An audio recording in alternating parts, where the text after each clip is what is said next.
What happened? Mike died right before my eyes. The thing, it just crushed him. Ma'am? Yes, Hank? I think you'll want to hear this, ma'am. All right, I'm coming. Stay put, Seth. I'll be right back. I can't do this anymore. I can't.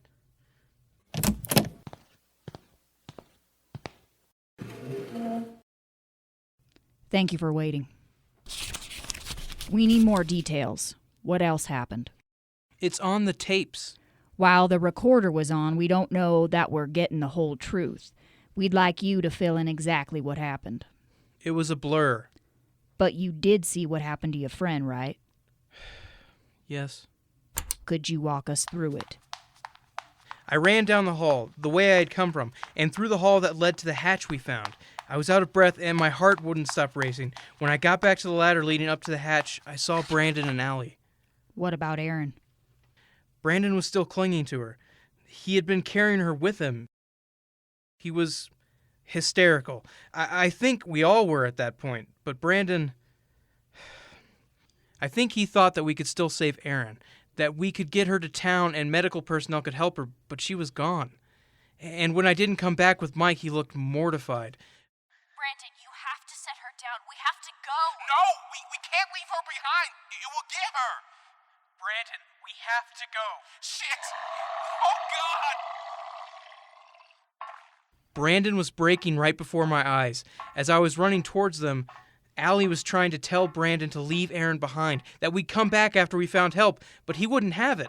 He was convinced her body wouldn't be there to find. That's when the thing we'd seen at the cabin came around the corner. I could see on Brandon's face, he had no idea that thing even existed. The other one, the skinny one, in the room with...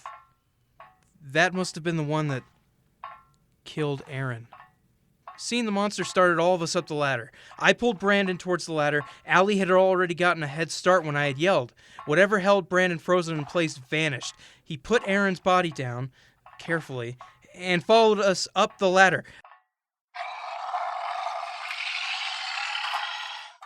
I had just gotten my feet onto the ground when I turned and gave Brandon my hand. That's... Seth. Oh, God. Seth, we need you. I know.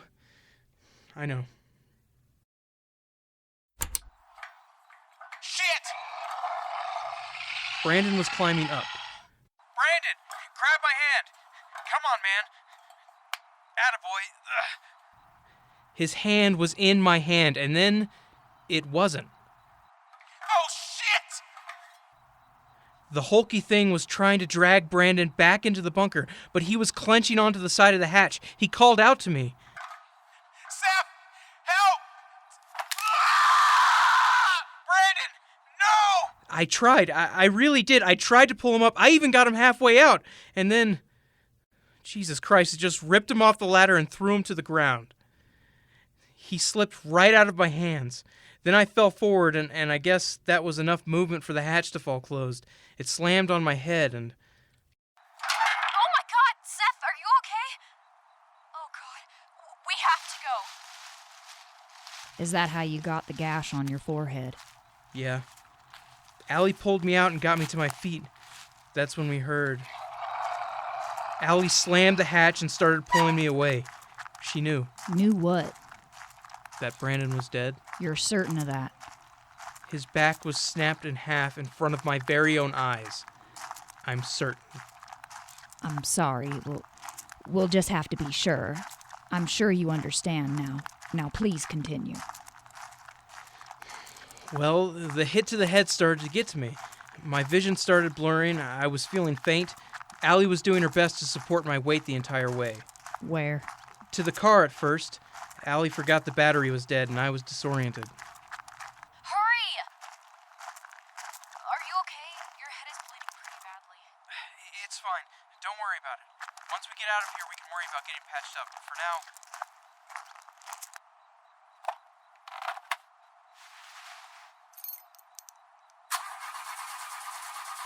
How are we getting out of here? Shit, I forgot it was dead. Shit! Okay, we need to think. Can we try again? Here.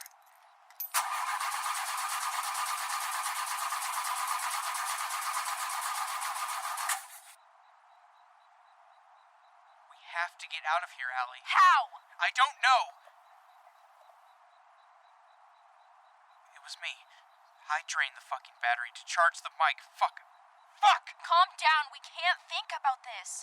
God damn it, this is all my fault! You had no idea this would happen, but we have to get out of here. The highway isn't too far from... Oh my god, I can't believe this is happening! Seth! I don't think we're going to outrun that thing. We need to hide, and fast. We need to get to... the headmaster's cabin. Okay.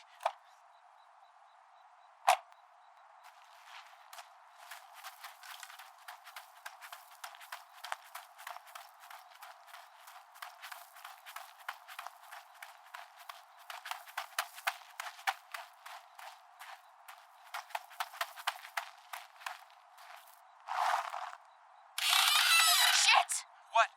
We broke the latch. We can't lock it. Let's just hide. Okay, underneath the desk. Hurry!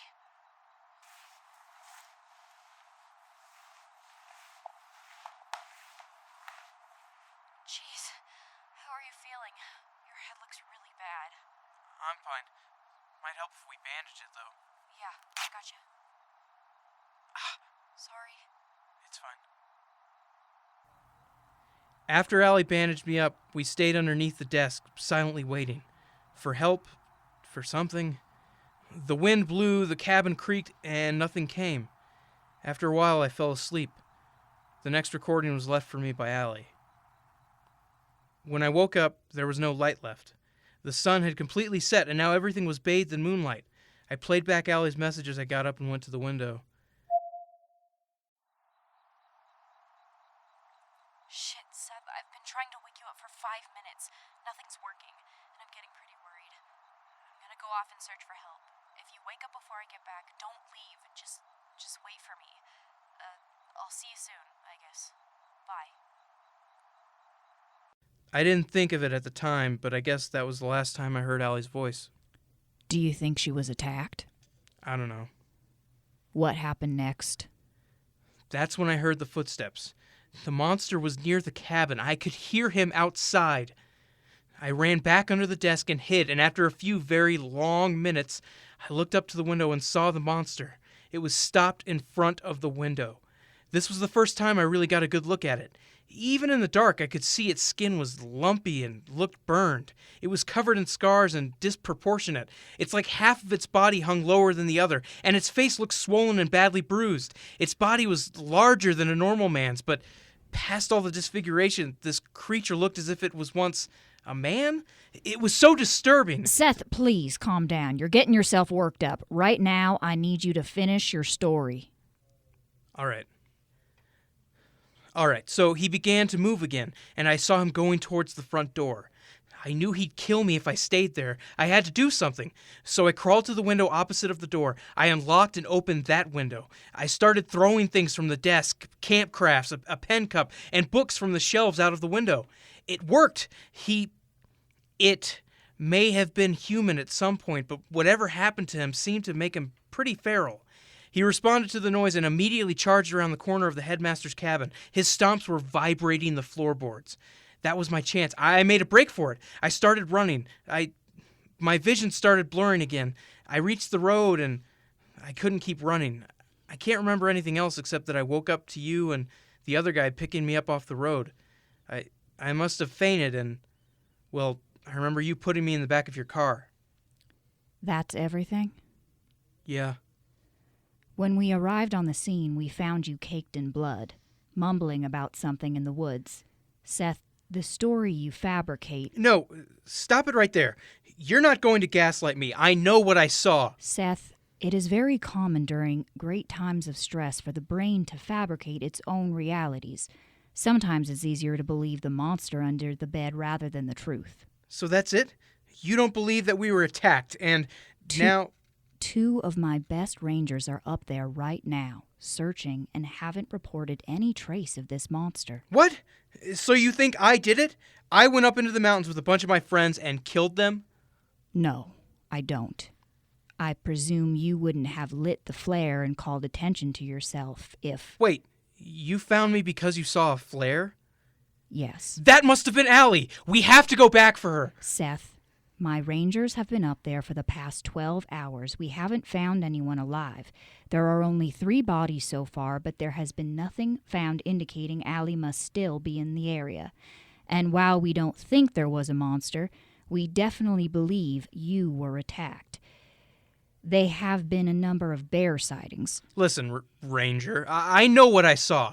There's monsters up there. There were at least 2, possibly more, and if we don't go back up right now, more people are going to die. Ma'am, Taylor just called in.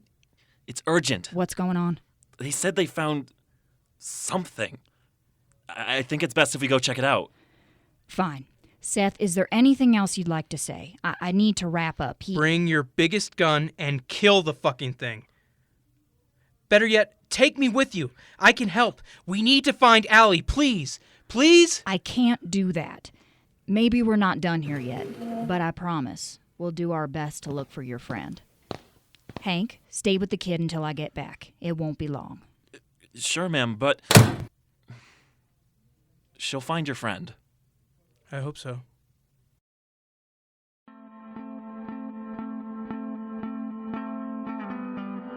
Hey, thanks for listening. Next week is Lake Clarity's finale, but rest assured Larissa and I are already hard at work on Season 2. We will have an update on that soon after the finale airs. But while you wait for next week's episode to drop, we'd like to recommend 2 shows for you. The first is a FateCrafers Network show, Subject Found. Sometimes, our monsters don't remain in the past. Sometimes, that which we think is just a story, or a legend, or even lore, ends up being very, very true, and it haunts us. A multi-award-winning audio drama, Subject Found is a deeply layered audio drama that seamlessly weaves the personal stories of its characters into entertaining tales of the monsters that haunt us. If you enjoy podcasts like Lore or Myths and Legends and are wondering what a fictional version of those shows would be, well, you can find it in Subject Found. It's available wherever you find podcasts, or by going to www.paulsating.com. That's PAULSATING.com. And you can find his shows under the podcast tab. Definitely check it out. I know I say this every week, but it is actually genuinely one of my favorite shows. It's very well crafted, wonderfully written, and has some kick-ass sound design, which I'm a big fan of. And the second show I'd like to recommend is the Alexandria Archives. I know I've mentioned them before, but I can't recommend them highly enough. They're big supporters of our show, and we couldn't do what we do without their help. In case you don't remember, the Alexandria Archives are half college talk radio and half scary stories to tell in the dark. Each week brings something new and entirely different, and quite honestly, their most recent episode, The Mandala Effect, had me on the edge of my seat. Check out both of these amazing podcasts and tell them we say hi. And now, the credits. This week, you heard the voice of Bear Omenson as Seth, Maddie Moore as Allie, James Brunt as Brandon, Kristen Van Etten as Ranger Joan, and Michael Miller as Ranger Hank. This was written and directed by Pacific Obadiah and Larissa Fleming, and edited by Pacific Obadiah. Our music was created by It's Teeth. You can find him at itsteeth.net or on Bandcamp and Spotify. This was a Midnight Disease Productions, created with help by Met Media. Thanks for listening.